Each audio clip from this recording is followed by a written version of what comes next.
O Gilberto Melo entrevistou o deputado Gesualdo, mas a entrevista não, eu assisti a entrevista toda, mas ela não foi ao ar toda, completinha, ficou um pouco vago, porque o deputado não teve o tempo suficiente, nós não tivemos o tempo, o jornal não teve o tempo suficiente para colocar o pensamento do deputado todo. Há uma grita dos deputados estaduais, na hora do salário, na hora do subsídio lá, porque eles querem tudo que o deputado federal tem direito. Aliás, 75% de tudo que os deputados federais têm direito. E o deputado Gesualdo Cavalcante discorda. O senhor quer que o deputado receba o quê, deputado? Só porque eles querem dinheiro, tudo aquilo. O senhor quer como? Como é que o senhor vai administrar isso aí? O senhor vai criar uma comissão? Como é que vai ser isso aí? Para decidir essa questão do subsídio de deputado. O problema é muito simples.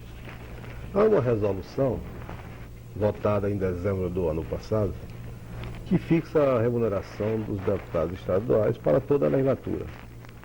Porque pela Constituição só pode ser fixada a remuneração pela legislatura anterior para vigorar na seguinte, justamente para que o parlamentar não legisle em causa própria. Pois bem, o que diz essa resolução? É que o deputado estadual deve perceber 75% do que percebe o deputado federal a qualquer título. O deputado federal recebe por vários títulos. No caso, mensalmente, ele tem o subsídio e tem a representação. Se não tem o apartamento, se não recebe o apartamento funcional da Câmara, a Câmara lhe dá um auxílio moradia. A Câmara Federal fixou a remuneração dos deputados federais em 2.580.000. Essa é a remuneração fora o auxílio moradia. O que entendo eu? É que se deve fixar os 75% só sobre aquilo que o deputado federal recebe em espécie e não em bens e serviços, franquias. E colegas outros entendem que devem ser computadas na remuneração, na sua remuneração, ou na remuneração do deputado federal para efeito de cálculo, todas as rubricas, né, que são atribuídas em serviços, em bens ou franquias. Por exemplo, o deputado federal tem 4 passagens aéreas para o seu estado. Então calcula-se o valor dessas passagens aéreas e sobre esse valor lança 75%. O deputado federal tem 800 cartas por mês, pode expedir 800 cartas por mês. Então calcula-se o valor dessa carta e sobre isso lança-se os 75%. Bem, o pomo da discórdia, digamos assim, é esse. É uma discórdia que vem desde o começo da minha gestão. Quando a mesa se reuniu, a primeira vez, o que nós propusemos? O congelamento da remuneração dos deputados estaduais. E por que isso? Não só porque entendemos que o deputado estadual deve perceber 75% do que percebe em espécie o deputado federal, mas também em virtude do momento de crise, porque atravessava e atravessa o Piauí. Ninguém pode, nenhuma classe, nenhuma categoria social, por mais privilegiada que seja, pode passar ao largo da crise porque atravessa o estado do Piauí e o povo do Piauí. Nós sabemos que o governador Freitas Neto, por exemplo, teve que dispensar um bom contingente de servidores, incluídos da Folha. E mesmo assim, não conseguiu recursos suficientes para pagar o atrasado de 3, 4 ou 5 meses, muitas vezes, dessa repartição. Por que então o sacrifício recair só sobre os menos privilegiados, os mais carentes, os indefesos? Eu acho que no momento de crise, todas as classes sociais têm que dar o seu contributo, têm que dar a sua cota de sacrifício também. E nelas se inclui perfeitamente aquilo que nós podemos chamar de classe política, que é a elite dirigente desse Estado. Então essa é a minha posição.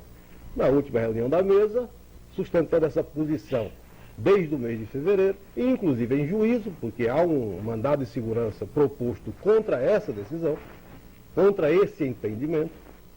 Então, foi designada uma comissão, a mesa designou uma comissão, para que essa comissão estude o problema e mande a decisão do plenário, porque ele é que é soberano. Então, o plenário é que vai decidir essa questão. Porque se for para o deputado Gesualdo decidir, é evidente que eu decido dessa forma.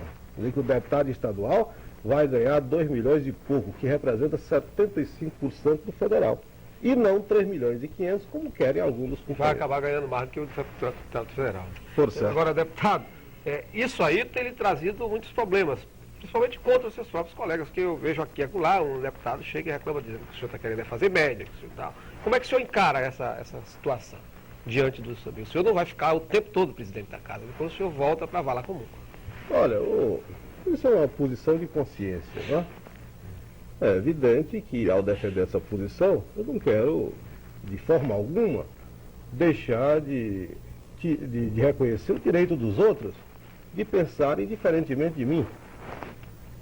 Todos sabem a minha posição política, aquela posição que eu sempre defendi, é que eu acho que nós temos que lutar para reduzir essas desigualdades sociais. Você vê que quando no início do governo Freitas Neto, por várias vezes estive aqui defendendo que o governo deveria conceder o aumento do tipo que concedeu, da forma que concedeu. Isto é, não percentual, em que para um salário de 4.000, você dá 100%, vai para 8.000. Para um salário de 2 milhões, você dá 100%, vai para 4 milhões. E com isso, as distorções salariais se aprofundam. E na gama disso aí, meia dúzia, recebendo da mesma fonte que é o contribuinte, termina absorvendo ou levando 90% da receita do Estado.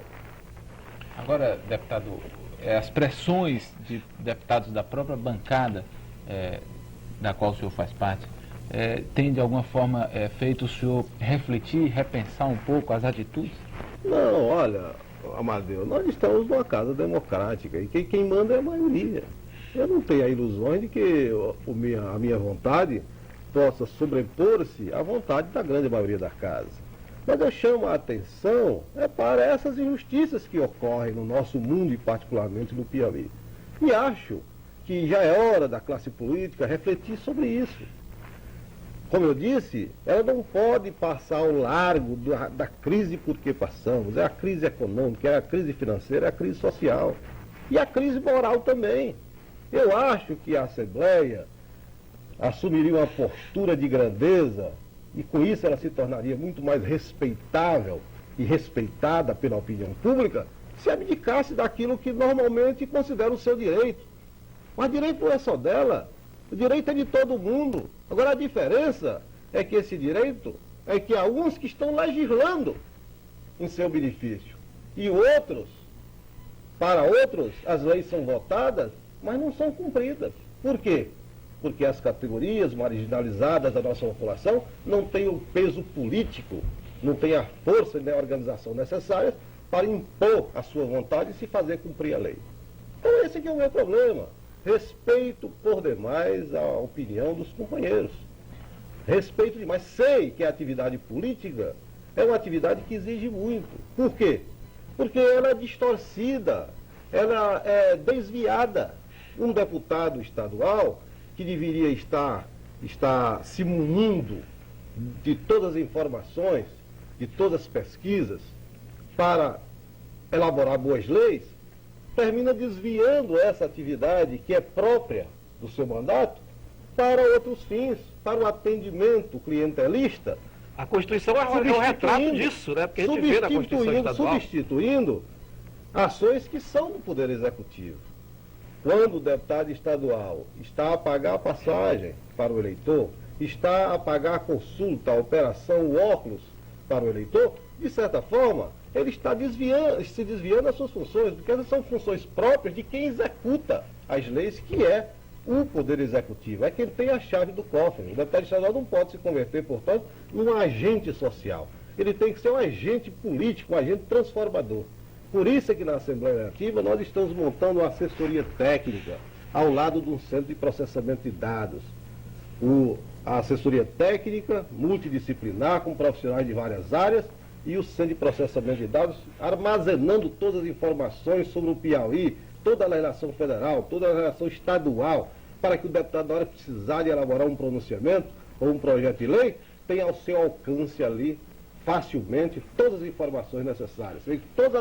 Tudo que é possível, tudo que é necessário para que exerça bem o seu mandato, dentro daquilo que a Constituição estabeleceu.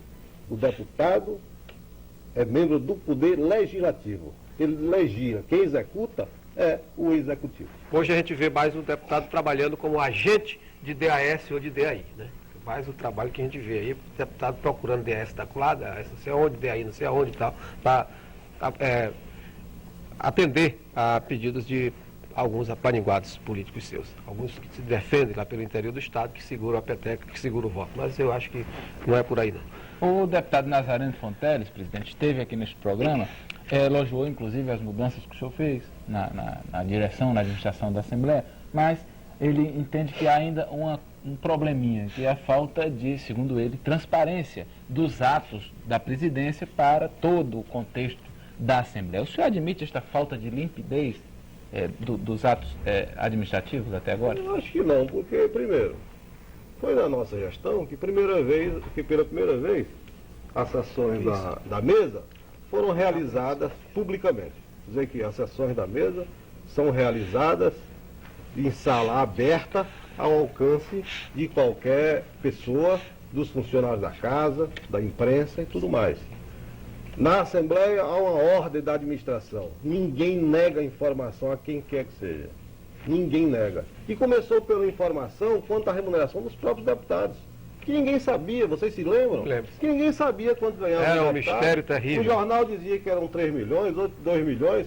A partir da nossa gestão, todo mundo passou a saber quanto ganha um deputado. Não, então o deputado estadual. já faz questão de mostrar o Não é isso? contra-cheque. Exatamente. Quantos não expõem no dia do pagamento, tiram fotocópias e distribuem com a imprensa? Dizer que tudo isso é transparência. Agora, eu não sei, vamos dizer assim, em que se firmaria, vamos dizer assim, a opinião ou pronunciamento do deputado Nazareno, que o PT, por exemplo, é um partido que tem, como de resto todos os partidos, mas esse especialmente, tem acesso a tudo. Anteontem queriam saber a lotação do gabinete de cada deputado, fiz questão de mandar tirar uma cópia e entregar lá no gabinete. Saber quem está lotado em cada gabinete. Em cada gabinete, quem é que tem tempo integral, quem não tem, os atos da mesa, as decisões da mesa, que não há. Agora, é evidente que ainda nós estamos com grave dificuldade. Qual é a grave dificuldade que nós temos? É o congestionamento de servidores na casa. Quem não sabe disso? Deputado, o senhor iniciou um processo de enxugamento da folha da Assembleia e tal, e conseguiu coisas... Derrubou as serras. E a serra pelada daqui, serra da cidade. Nós estamos ainda, isso é um trabalho lento muitas vezes, mas que já apresenta os seus primeiros resultados. Nós recebemos a Assembleia com um número de mais de 2.500 pessoas em folha. E hoje estamos com um pouco mais de 1.900. Não é isso? Estamos com a comissão de acumulação de cargos concluindo o seu trabalho, fazendo o seu relatório. Mas o que tem ocorrido na Assembleia é o seguinte: a partir do momento em que começamos a cruzar as informações com vários órgãos da administração pública, municipal, estadual e federal, surgiu também o seguinte problema: é que a remuneração da Assembleia ainda é uma remuneração boa em termos de Estado do Piauí. Então, os servidores que acumulam pedem suspensão ou demissão do emprego em outro órgão e preferem ficar na Assembleia. Quer dizer, que optam pela remuneração da Assembleia. Então, essas medidas, de certa forma, não têm gerado muita economia para a Assembleia. Mais economia tem gerado para o Estado do Piauí no seu todo. Porque, de certa forma, nós estamos... A despesa menos nos órgãos de origem. Exatamente, nós estamos enxugando a máquina. E só por isso é importante. Todas essas medidas são importantes. É um aspecto que é bom frisar aqui. Esses órgãos novos que nós estamos implementando na Assembleia, todos eles estão sendo implantados com os funcionários de lá. A não ser aqui e ali um cargo de chefia que precisa de uma especialização, mas o certo é que nós estamos pegando o quadro da Assembleia e fazendo uma reciclagem, um treinamento. Estamos montando um pequeno centro gráfico. Então são os próprios servidores que a gente seleciona os servidores para fazerem treinamento e passarem a trabalhar naquele setor. A mesma coisa do centro de processamento de dados. Porque o interesse nosso é que o servidor da Assembleia passe a ser um funcionário efetivo, permanente do poder. Quer dizer que ele se profissionalize no poder. Porque nós estamos abrindo oportunidade para quem efetivamente quer trabalhar no poder.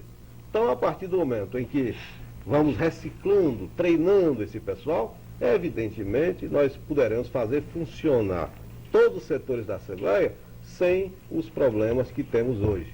Muita gente que vê a Assembleia apenas como um bico, vê o emprego da Assembleia apenas como um bico. Nós queremos é que veja como a sua principal ocupação. Muito obrigado ao deputado Gesualdo Cavalcante. Eu vou chamar